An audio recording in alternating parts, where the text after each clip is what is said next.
السلام علیکم دوستو، میں ہوں نعمان عاشق اور آپ دیکھ رہے ہیں HPA پرنٹنگ ایجنسی۔ HPA کے معزز باسیوں، محرم الحرام کا مقدس مہینہ تاریخ اسلامی میں 2 سانحات کی بنا پر انتہائی اہمیت کا حامل ہے، جس میں 2 محرم کو خلیفہ دوئم حضرت عمر فاروق رضی اللہ تعالی عنہ کی شہادت، جبکہ 10 محرم الحرام جس کو عرف عام میں یوم عاشور بھی کہا جاتا ہے، کو کربلا کے ریگزار میں نواسہ رسول صلی اللہ علیہ وسلم جناب امام علی مقام حضرت حسین رضی اللہ تعالی عنہ اور ان کی رفقا کی شہادت عظمیٰ کا واقعہ ہے، جس کے بارے میں حکیم الامت حضرت علامہ اقبال رحمت اللہ علیہ نے فرمایا، قتل حسین اصل میں مرگ یزید ہے، قتل حسین اصل میں مرگ یزید ہے، اسلام زندہ ہوتا ہے ہر کربلا کے بعد۔ ناظرین گرامی، واقعہ کربلا جس نے انجام کار اسلامی حصہ کو 2 حصوں میں تقسیم کر دیا، اور آج بھی ہر طبقہ فکر سے تعلق رکھنے والا مسلمان اپنے اپنے انداز میں اس ماہ مقدس کی آمد پر اپنے ایمان کی تجدید کرتا ہے کے بارے میں ترتیب پانے والی ویڈیو انشاءاللہ ہم آئندہ دنوں میں ہم ناظرین کی خدمت میں پیش کریں گے، لیکن آج کا ہمارا موضوع سخن وہ ننگی انسانی شخصیت ہے جس نے اپنے بدبودار کردار کی بدولت نہ صرف امت مسلمہ کے دلوں میں چھید کیا، بلکہ خود بھی قیامت تک کے لیے بنونی انسان کے نزدیک ناپسندیدگی اور نفرت کی علامت بن گیا۔ دنیا کی متاع غرور کا سودا کر کے گناہوں کا پہاڑ سمیٹنے والا یہ بدبخت، جو کہ صرف 3.5 سال تک نشہ حکمرانی میں مخمور رہ سکا اور پھر انتہائی ذلت امیز اور دردناک موت کا سامنا کرتے ہوئے رزق جہنم بن گیا۔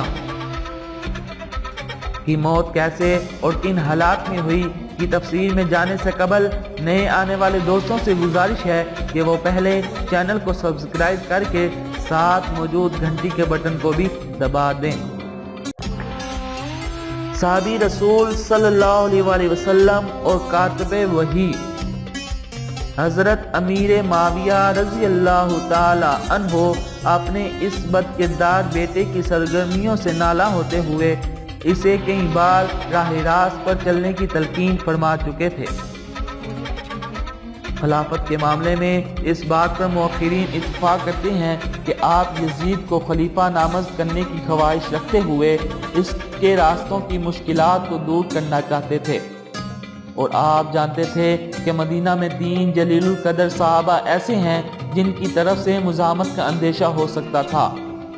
سو آپ نے اپنی حیات میں ہی جناب عبداللہ بن زبیر رضی اللہ تعالی عنہ، عبداللہ بن عمر رضی اللہ تعالی عنہ اور حسین ابن علی رضی اللہ تعالی عنہ سے مدینہ میں ملاقات کرتے ہوئے انہیں اس بات پر قائل کرنے کی کوشش بھی کی تھی کہ وہ یزید کی بیعت قبول کر لیں،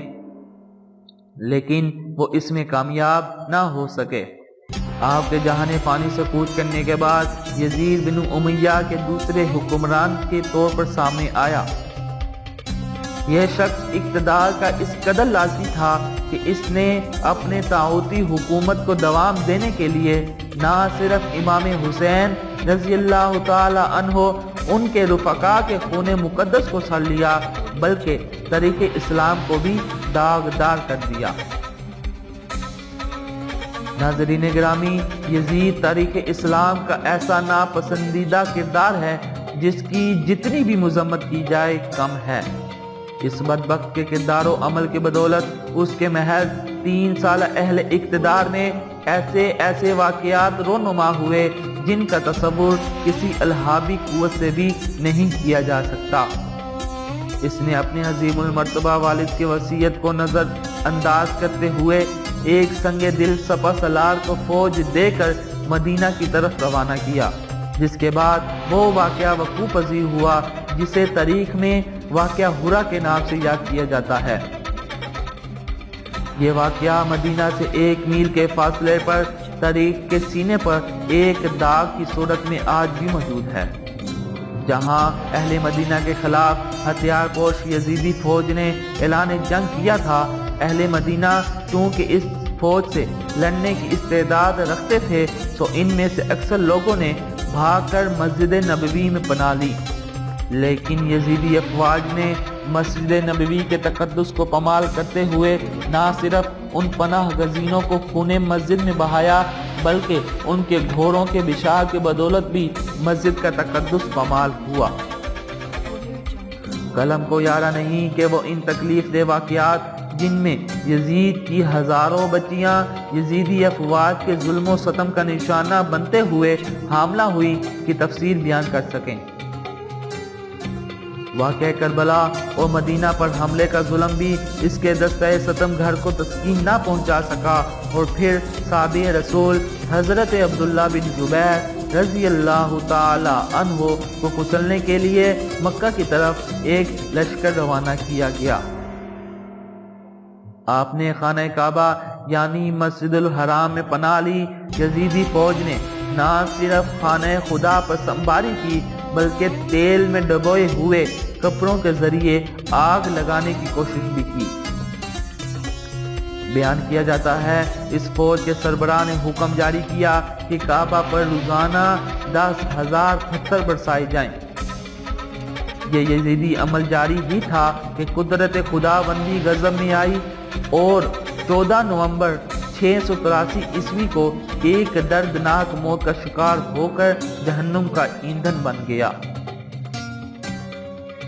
اس کی موت کے بارے میں مختلف روایات بیان کی جاتی ہیں، جن میں سے ایک روایت کے مطابق یہ ایک رومن لڑکی کے عشق میں گرفتار ہوا،